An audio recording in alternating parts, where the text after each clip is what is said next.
ಇತ್ತೀಚೆಗೆ ಮೈಸೂರಿನ ಉದಯಗಿರಿನಲ್ಲಿ ಕೆಲವು ದೇಶದ್ರೋಹಿಗಳೇನು ಅಟ್ಟಹಾಸ ಮೆರೆದಿದ್ದಾರೆ. ಇದರ ವಿರುದ್ಧ ರಾಷ್ಟ್ರ ಸುರಕ್ಷಾ ಜನಾಂದೋಲನ ಸಮಿತಿ ಬೃಹತ್ ಹೋರಾಟವನ್ನು ಇವತ್ತು ಮೈಸೂರಿನಲ್ಲಿ ಹಮ್ಮಿಕೊಂಡಿದ್ದಾರೆ. ಎಲ್ಲ ಹಿಂದೂಪರ ಸಂಘಟನೆಗಳು ಕೂಡ ಈ ಹೋರಾಟಕ್ಕೆ ಬೆಂಬಲವನ್ನು ನೀಡಿದೆ. ಸಾವಿರಾರು ಸಂಖ್ಯೆಯಲ್ಲಿ ಇವತ್ತು ಮೈಸೂರಿನ ಈ ಪ್ರತಿಭಟನೆಯಲ್ಲಿ ಭಾಗವಹಿಸ್ತಾ ಇದ್ದಾರೆ.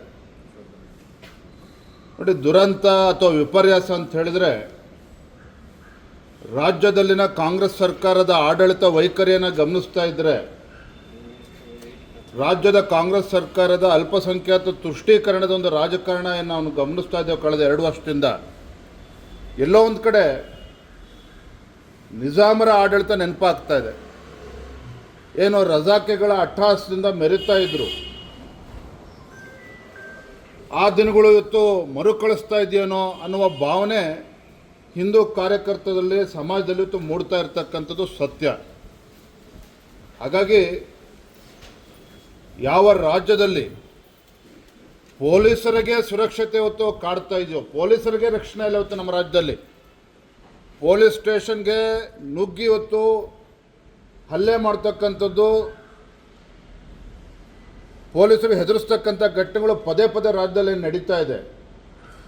ರಾಜ್ಯ ಸರ್ಕಾರ ಕೈ ಕಟ್ಕೊಂಡು ಕೂತಿರ್ತಕ್ಕಂಥದ್ದು ಒಂದು ಕಡೆ, ಮತ್ತೊಂದು ಕಡೆ ಸ್ವತಃ ಗೃಹ ಸಚಿವರು ಹೇಳ್ತಾರೆ, ಅಸಹಾಯಕರಾಗಿ ಹೇಳ್ತಾರೆ, ರಾಜೀನಾಮೆ ಕೊಡಬೇಕಾಗ್ತದೆ ಅನ್ನೋ ಮಾತನ್ನು ಕೂಡ ಅವರು ಆಡಿದ್ದಾರೆ.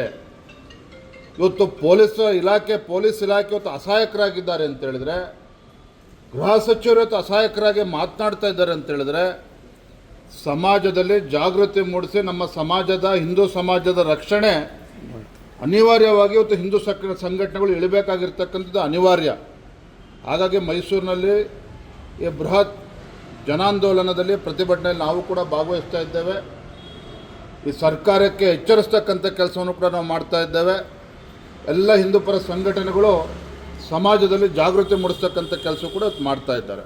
ಸರ್, ಗೃಹಜ್ಯೋತಿ ಯೋಜನೆ ಮೂಲಕ ರಾಜ್ಯದ ಜನರಿಗೆ ಉಚಿತ ವಿದ್ಯುತ್ ಅಂತ ಹೇಳಿದರು ಸರ್. KRCಗೆ ಎಸ್ಕಾಂಗಳು ಒಂದು ಮನವಿ ಸಲ್ಲಿಸಿದ್ದಾರೆ. ಅಂದರೆ ಸರ್ಕಾರ ಭರಿಸದೆ ಹೋದರೆ ಹಣನ ಸಾರ್ವಜನಿಕರಿಂದನೇ ವಸೂಲಿ ಮಾಡಿ ಅನ್ನುವಂಥ ಒಂದು ಪ್ರಸ್ತಾವನೆಯನ್ನು ಇದೆ. ಈ ಪ್ರಶ್ನೆಗೆ ಮುಖ್ಯಮಂತ್ರಿಗಳು ಉತ್ತರ ಕೊಡಬೇಕಾಗ್ತದೆ. ನಾನು ಮೊನ್ನೆದನ್ನು ಕೂಡ ಪತ್ರಿಕಾಗೋಷ್ಠಿಯಲ್ಲಿ ಹೇಳ್ತಾ ಇದ್ದೆ, ಮುಖ್ಯಮಂತ್ರಿಗಳ ನಡವಳಿಕೆ ನೋಡಿದರೆ ಆಲ್ ಈಸ್ ವೆಲ್ ಅನ್ನೋ ಭಾವನೆಯಲ್ಲಿ ಅವರು ಇದ್ದಾರೆ.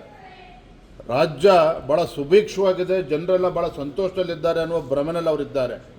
ಒಂದು ಕಡೆ KSRTCಗೆ 7,000 ಕೋಟಿ ಇವತ್ತು ಬಾಕಿ ಉಳಿಸ್ಕೊಂಡಿದೆ ರಾಜ್ಯ ಸರ್ಕಾರ. ವಿದ್ಯುತ್ ಕಂಪ್ನಿಗಳಿಗೆ 6,000 ಕೋಟಿ ಇವತ್ತು ಬಿಲ್ಗಳು ಬಾಕಿ ಉಳಿಸ್ಕೊಂಡಿದೆ, PWD ಇರಿಗೇಷನ್ನು. ಇವರ ಯೋಜನೆಗಳ ಪರಿಣಾಮವಾಗಿ ಎಲ್ಲ ಇಲಾಖೆಗಳು ಬಾಗಿಲು ಮುಚ್ಚಾಕ್ತಕ್ಕಂಥ ಕೆಲಸ ಇವತ್ತು ಬಂದು ನಿಂತಿದೆ. ಇದಕ್ಕೆ ನಾವು ಬಜೆಟಲ್ಲಿ ಇವತ್ತು ಅಧಿವೇಶನದಲ್ಲಿ ಪ್ರಶ್ನೆನೂ ಕೂಡ ಕೇಳ್ತೇವೆ. ಮುಖ್ಯಮಂತ್ರಿಗಳು ಇದಕ್ಕೆ ಉತ್ತರವನ್ನು ಕೂಡ ನೀಡಬೇಕಾಗ್ತದೆ.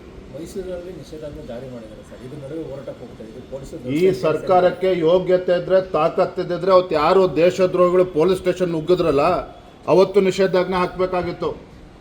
ಇವತ್ತು ಹಿಂದೂ ಕಾರ್ಯಕರ್ತರು ಪ್ರತಿಭಟನೆ ಮಾಡ್ತಾರೆ ಅಂತ ಹೇಳಿದ್ರೆ, ಈ ಸರ್ಕಾರವನ್ನು ಎಚ್ಚರಿಸ್ತಕ್ಕಂಥ ಕೆಲಸ ಮಾಡ್ತಾ ಇದ್ದಾರೆ ಅಂತ ಹೇಳಿದ್ರೆ ಸೆಕ್ಷನನ್ನು ಜಾರಿ ಮಾಡ್ತಾರೆ. ಯಾಕೆ ಅವತ್ತು ಆ ದೇಶದ್ರೋಹಿಗಳು ನುಗ್ಗಿದಾಗ ಏನು ಸತ್ತೋಗಿತ್ತ ನಿಮ್ಮ ಡಿಪಾರ್ಟ್ಮೆಂಟು? ಮಂತ್ರಿಗಳು ಏನಾಗಿದ್ರು? ಹಾಗಾದರೆ ಈ ಹುಡುಗಾಟಿಕೆನ ಬಿಟ್ಟು ತಾವು ಮಾಡೋದೆಲ್ಲ ಸರಿ ಅನ್ನುವ ಭ್ರಮೆನಲ್ಲಿ ಇವತ್ತೇನು ಸರ್ಕಾರ, ರಾಜ್ಯ ಸರ್ಕಾರ ನಡ್ಕೊಳ್ತಾ ಇದ್ದಾರೆ. ಇದು ಖಂಡಿತ ಸರಿಯಲ್ಲ. ಇದು ಎಚ್ಚರಿಸ್ತಕ್ಕಂಥ ಕೆಲಸ ಎಲ್ಲ ಸಂಘಟನೆಗಳು ಮಾಡ್ತಾ ಇದೆ, ಹಿಂದೂಪರ ಸಂಘಟನೆಗಳು ಮಾಡ್ತಾ ಇದ್ದಾರೆ. ಮೈಸೂರಿನಲ್ಲಿ 144 ಸೆಕ್ಷನ್ ಅಲ್ಲ, ಯಾವುದೇ ಸೆಕ್ಷನ್ ಹಾಕಿದ್ರೂ ಕೂಡ ಈ ಹೋರಾಟವನ್ನು ತಡೆಯೋದಕ್ಕೆ ಸಾಧ್ಯ ಇಲ್ಲ.